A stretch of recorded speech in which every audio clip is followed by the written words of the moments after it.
Bismillahirrahmanirrahim. Assalamualaikum warahmatullahi wabarakatuh. Apa kabar teman-teman semuanya? Salam sejahtera untuk kita semua dan salam sukses selalu. Kembali lagi bersama Jumadi Purwa di channel Ruang Inspirasi.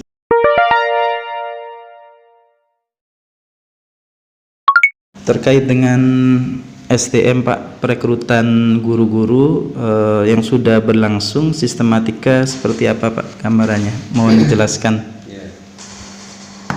Jadi kalau untuk sistem perekrutan, ya, yang pertama perekrutan itu kita harus tahu ya, kita mau merekrut SDM yang seperti apa, dari sisi kualifikasinya, kompetensinya gitu ya, seperti apa. Nah ini perlu ada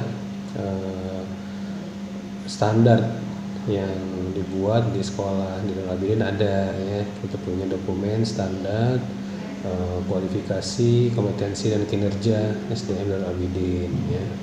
Mengacu pada ke situ. Yang kedua mengacu juga pada kebutuhan di lapangan, posisinya macam-macam ya, ada guru kelas, ada pimpinan mungkin, ada guru olahraga dan sebagainya. Dari berbagai macam posisi ini tentunya karakteristik orangnya beda-beda. Dari situ kita baru membuat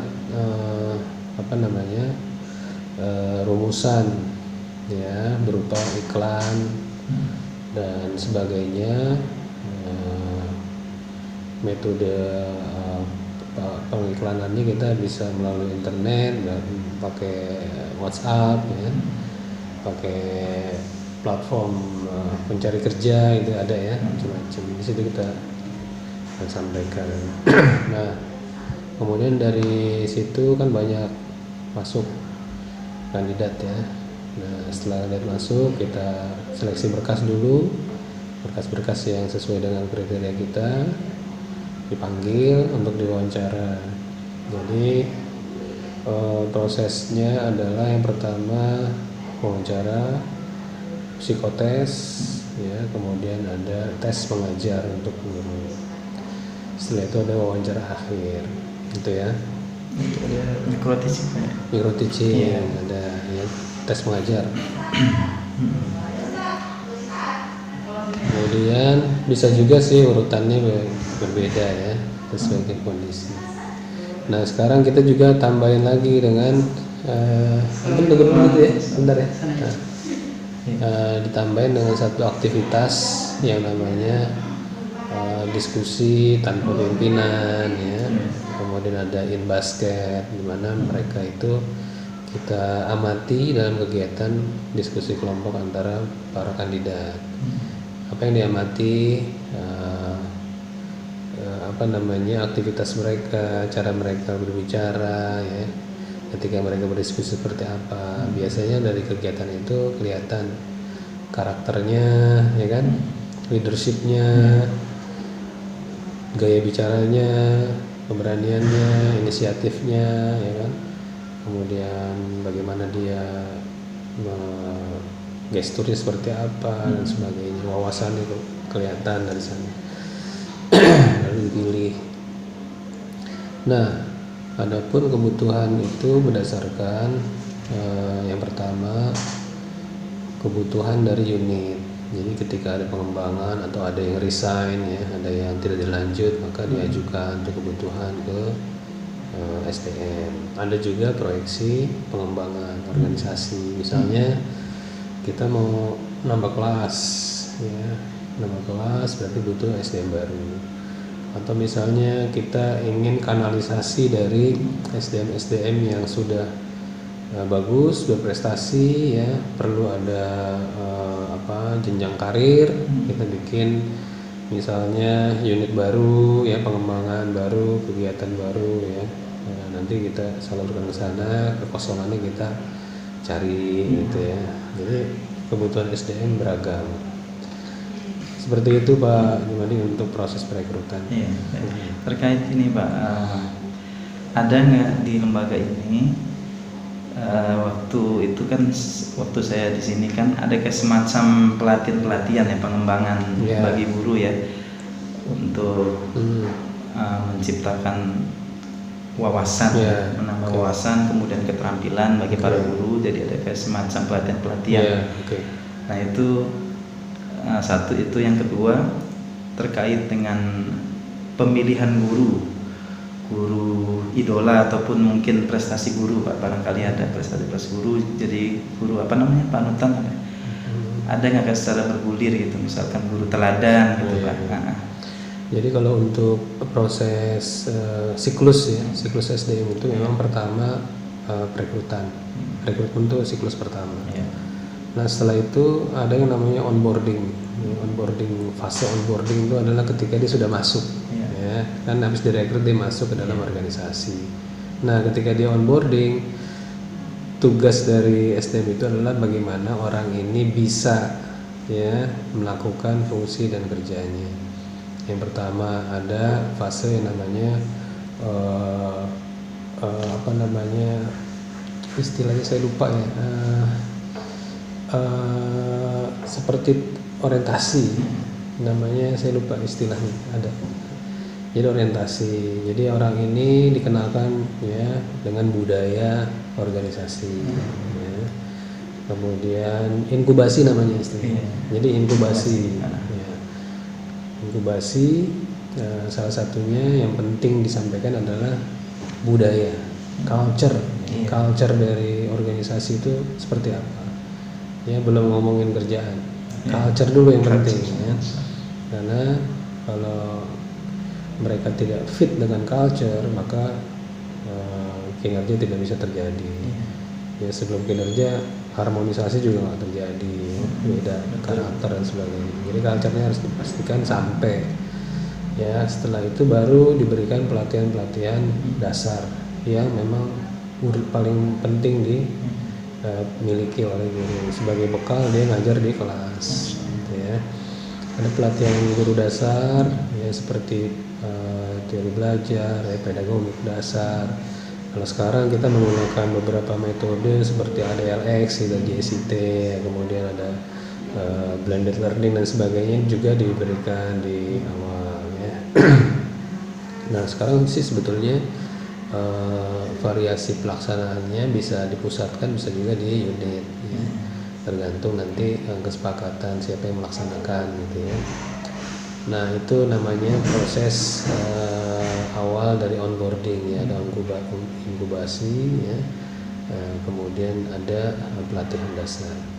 Nah nanti ketika dia sudah mulai di kelas, kita ini nggak lepas aja ya. Karena dalam kontrak kerja itu ya ada masa 3 bulan percobaan. Percobaan ini adalah waktu yang diperlukan bagi kedua belah pihak, baik itu sekolah maupun si SDM-nya. SDM-nya perlu waktu untuk dia beradaptasi ya dengan apakah ini memang tempat yang dia inginkan, apakah sesuai dengan nilai-nilai dirinya ya. Walaupun sebagian besar sudah dicoba disamakan dalam proses wawancara dan sebagainya gitu ya. Nah, sebagai sekolah juga apakah orang ini benar-benar tepat sesuai dengan hasil psikotesnya, hasil tes micro teaching, wawancara dan sebagainya. Ya, jadi intinya dalam masa 3 bulan itu si SDM baru ini akan dipantau untuk diberikan pendampingan ya, pembekalan ya, kemudian diberikan feedback jika ditemukan ada hal-hal yang perlu diperbaiki, dikasih feedback. Ibu ini ngajarnya ini perlu dilakukan, ini tidak perlu dilakukan lagi gitu ya. Nah ketika masa 3 bulan dirasa orang ini cukup bisa beradaptasi, akhirnya itu diteruskan dalam kontrak 1 tahun. Kontraknya sudah dibuat di awal itu setahun. Nah demikian seterusnya, sehingga nanti ketika di ujung di akhir tahun itu ada namanya rapat guru. Ya. Rapat guru ini adalah rapat kinerja. Jadi rapat kinerja ini sudah diberikan di awal sekarang ya. Di awal disampaikan bahwa kinerja yang akan diukur dari kompetensinya ini ya. Kemudian targetnya ini sekian persen. Nanti dari sana diukur ya, pengukuran kinerja ini untuk gunanya untuk pertama, apakah organisasi atau sekolah berjalan sesuai dengan rencana, sesuai dengan targetnya. Kalau enggak, berarti perlu diperbaikan. Makanya fungsi dari pengukuran kinerja ini adalah untuk memperbaiki ya, bukan hanya evaluasi ya, bukan hanya organisasi tapi individunya juga. Nah sekarang kita memberlakukan untuk individu-individu yang tidak mencapai target, itu ada namanya Individual Development Plan (IDP). Dibuatkan sebuah format IDP.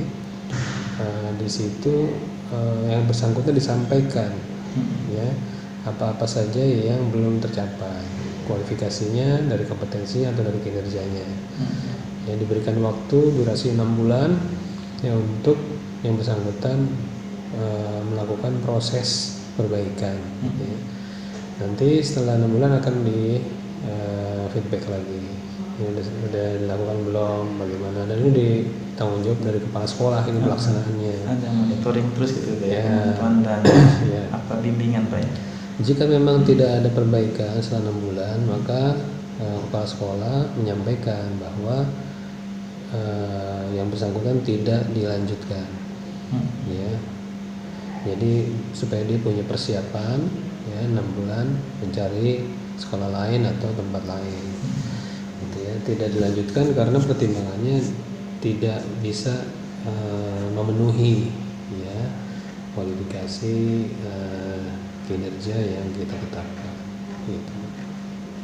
Jadi gitu. Nah kalau di kita untuk yang guru-guru reward guru ya, kita secara umum tuh ada reward tuh, umroh itu termasuk bagian dari reward ya. Kemudian jalan studi banding luar negeri itu bagian dikaitkan dengan reward. Pemberian tunjangan kinerja juga dikaitkan dengan kinerja ya. Jadi semua reward memang ada kaitan dengan kinerja. Ya, kemudian untuk teacher of the month ini kita turunkan ke unit masing-masing ya. Di unit itu ada pemilihan guru terbaik di bulan ini ya, di TK misalnya ada. Kalau di SD setahun sekali ya. Itu demikian juga dengan di SMP. Jadi intinya memang yang digarisbawahi proses dari reward ini sekarang menjadi penting ya. Yang kalau di kantor itu iklimnya supaya tidak menjadi sebuah rutinitas yang memberatkan ya, kita buat model seperti gamification ya. Gamification itu artinya pekerjaan itu bisa dilaksanakan seperti bermain game ya, asik gitu ya. Asik ya, enjoy. Ada target-target yang bertahap ya, kemudian diberikan reward. Jadi nggak harus reward itu sebagai guru terbaik, enggak gitu ya. Pencapaian kecil juga harus diberi reward. Nah reward itu tidak harus berupa benda ya. Bisa aja ucapan itu adalah reward yang terbaik ya. Kepala sekolah, pimpinan itu harus peka gitu ya dalam prestasi sekecil apapun. Misalnya ada seorang guru yang hari itu luar biasa ya, disampaikan hari ini ibu sangat baik, terima kasih atas supportnya ya, bagi murid-murid, itu reward gitu ya. Nah, kemudian juga bisa juga dengan reward kecil ya, dibelikan makanan ya, nggak harus yang mahal ya, diberikan pulpen mungkin, itu adalah reward yang berkesan bagi guru. Kalau skalanya yayasan rewardnya ya tadi ya umroh ya. Kemudian bantuan sekolah juga pernah kita berikan ya, beberapa orang yang memang berprestasi ya, termasuk Pak Asiri pernah ngobrol ya, dapat beasiswa kan ya, dibantu dari sekolah ya, itu salah satunya ya.